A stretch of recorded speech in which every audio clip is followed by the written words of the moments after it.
মা সামনে ট্রেন আসছে মা, তুমি সরে যাও মা। মা আমার কথা শোনো, ও মা তুমি সরে, মা আমার কথা শোনো মা, সামনে ট্রেন আসছে মা, তুমি সরে যাও মা। মা তুমি সরে যাও মা, মা তুমি সরে যাও, সামনে ট্রেন আসছে মা। মা আমার কথা শোনো মা, ও মা তুমি আমার কথা শোনো মা। মা গো, মা তুমি সরে যাও মা। মা ভগবান কি হয়ে গেল?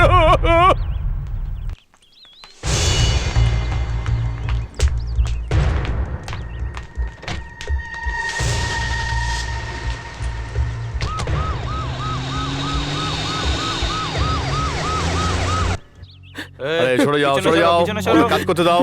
সরে যাও, করো না, চলো চলো চলো, ফাঁকা করো। পিছনে সরো, পিছনে সরো, পিছনে সরো না, কাজে অসুবিধা হচ্ছে। পিছে সরো, পিছে সরো। এই এই বুড়িটার কেউ আছে?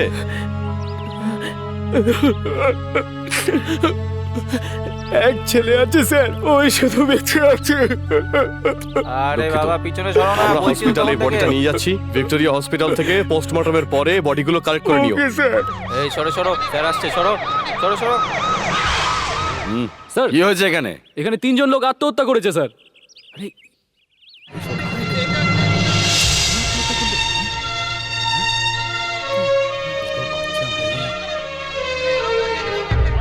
আপনারা সরুন, আরে সরুন না, ভিড় করবেন না, সরুন। চলো। আমাদের কাজ করতে দিন, চলুন চলুন চলুন চলুন সরুন। স্যার ভেতরে শঙ্কর নামে যে ছেলেটা আছে ডেকে দেবেন। স্যার তো ওকে এক্ষুনি কোথায় যেন নিয়ে গেল। স্যার ও কোথায় গেছে একটু তো বলুন, কারণ ওর মা মারা গেছে স্যার। শোনো, এটা খুব বড় কেস। যতক্ষণ কেসটা কোর্টে না উঠছে, সাহেব ওকে কোথায় নিয়ে যাচ্ছে, কি করছে ওর সাথে আমরা কিছুই বলতে পারবো না। কোথায় যাচ্ছেন, কি করছেন, এসব শুধু বড় সাহেবই জানেন। হে ভগবান, এখন আমি কি যে করি, হে ভগবান।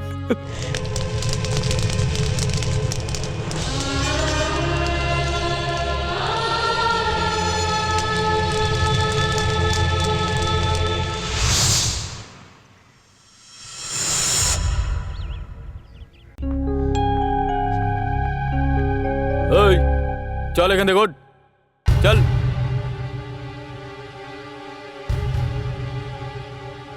আমার নাম বান্টি। আজ অব্দি কোনো লোক নাগাকে ছোঁয়ার সাহস দেখাতে পারিনি এখন, আর একমাত্র তুমি যে কিনা ওকে মারতে পেরেছ। জানো আমি কে? আমি আগে নাগার ডান হাত হয়ে কাজ করতাম। অনেক ধরনের কাজ করেছি আমি ওর জন্য, আর আমাকেই জেলে ভরে দিয়েছে এই মুটু। নাগা তোমারও শত্রু আর আমারও। যদি আমরা দুজনে হাত মিলিয়ে নিই তো কেউ আমাদের ছুঁতে পারবে না। জেল থেকে বেরোনোর পরে সারা আন্ডারওয়ার্ল্ড আমাদের কবজায়। দেখুন, আপনি কে তা আমি জানি না। এই গুন্ডাগিরি মারপিট আমার পছন্দ নয়। সেদিন আমার সঙ্গে নাগার হঠাৎ ঝগড়া হয়ে গেছিল। আমি জেনে শুনে ঝগড়া করিনি। আমাকে আমার ভাগ্যের উপর ছেড়ে দিন। ভয় নেই, আমি সব সামলে নেব। এখান থেকে বাইরে বেরিয়ে নাগার সব কাজ বন্ধ করে দেবো। তুমি আমার সঙ্গে থাকবে, আমরা সবাই তোমার এই সঙ্গে শঙ্কর, থাকবো। শোনো, গিরিশ নামে একটা লোক তোমার সঙ্গে দেখা করতে চায়। এই এই গিরিশ, শঙ্কর, গিরিশ, মা ভালো আছে তো? আর আর আমার বোনেরা কেমন আছে? গিরিশ, মা আমার সম্বন্ধে জানি না কি সব ভাবছে। ভাবছে হাসপাতালে বসিয়ে ছেলে কোথায় চলে গেল, কারণ ও তো ওসব কিছুই জানে না। গিরিশ, তুই এ ব্যাপারে মাকে কিছু বলিস না। তুই এক কাজ কর, মাকে বরং গ্রামের বাড়িতে নিয়ে যা। আমি তো তাড়াতাড়ি ছাড়া পেয়ে যাব। দেখিস, ফিরে গিয়ে খুব পরিশ্রম করব, বোনেদের অপারেশনও করাবো, দেখে নিস। গিরিশ, কি হলো? কিছু তো বল।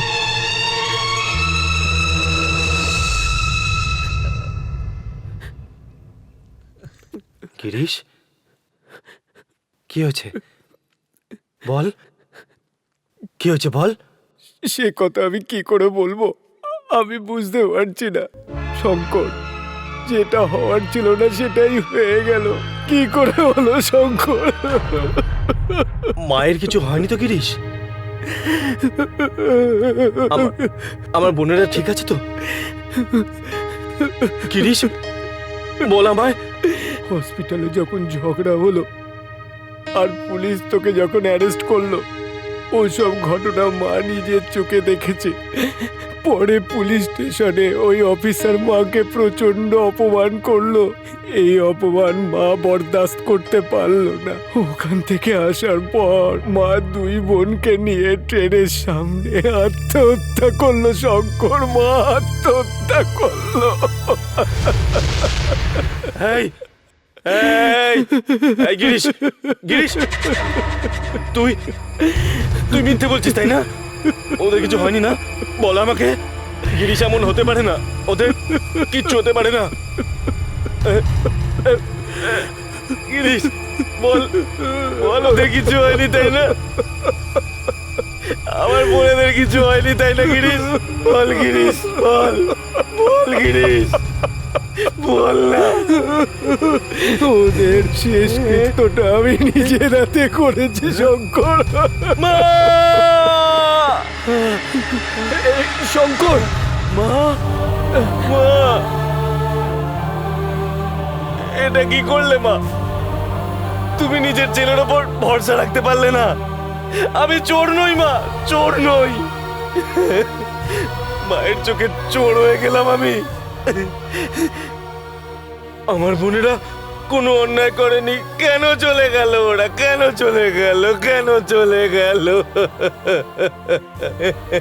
হে ভগবান, আমি তো কিছুই বুঝতে পারছি না।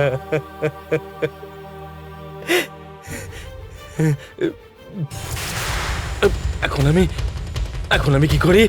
কি করি আমি? এসব কি করে হলো? আমার কিছু মনে পড়ছে না কেন? হ্যাঁ? কেউ কি এসেছিল? এটাই এটাই ঠিক ঠিক ঠিক হবে তাহলে।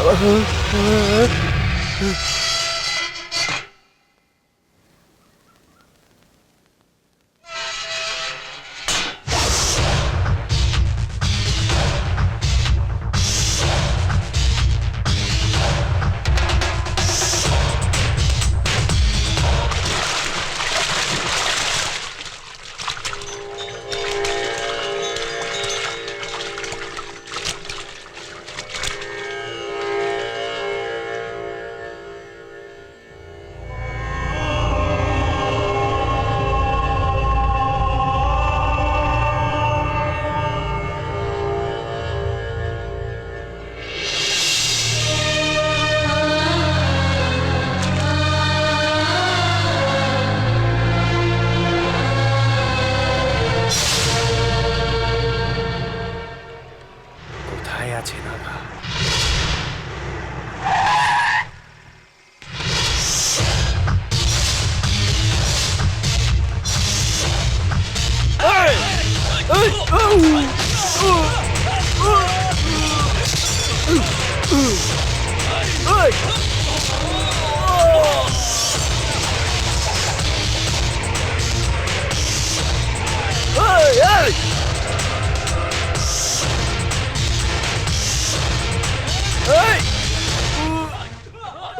এই মনে হচ্ছে বাইরে কোনো গন্ডগোল হচ্ছে।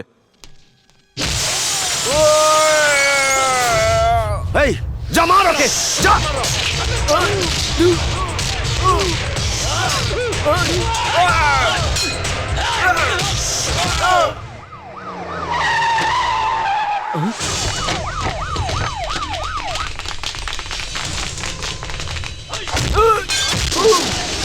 এই!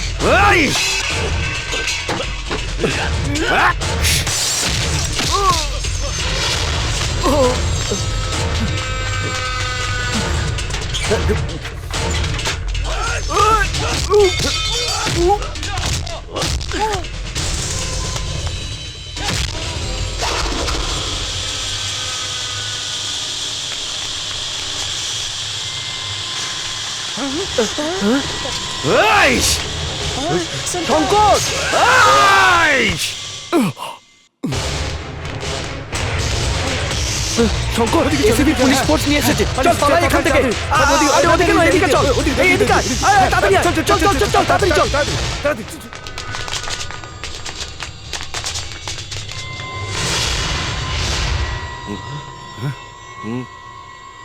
এই তোমরা ওদিকে যাও স্যার। আসুন mister Ram, ACP mister Ram, triple star লাগিয়ে সবকিছু হয়ে যাওয়ার পর আপনারা এসে পৌঁছচ্ছেন। এই সাহেব, আপনার জন্য আমি লাখ লাখ টাকা খরচা করেছি, আর আজ শঙ্কর আমায় খুন করতে এখানে পৌঁছে গেছে। এই ইন্সপেক্টর মাঝখানে এসে না পড়লে আজ তো আমি শেষ হয়ে যেতাম। এই আমার কথা শোনো, সাইলেন্ট থাকো, ওকে আমি দেখে নিচ্ছি। জানি আমি তোমরা কি করবে। যদি তখন লকআপেই শঙ্করকে পিটিয়ে মারতে, তাহলে আজ এসব ঝামেলাই হতো না। কথা বলছে আবার। এই আরে একটু বুদ্ধি খরচ করে কাজটা করো। তুমি কি চাইছো? কেউ আসুক আর শঙ্করকে একেবারে মেরে দিক, এটাই চাইছো তো তুমি? তাহলে আজ থেকে চিন্তা করো না, আমার ডিপার্টমেন্টের পুলিশ ওকে এনকাউন্টার করে মেরে ফেলবে।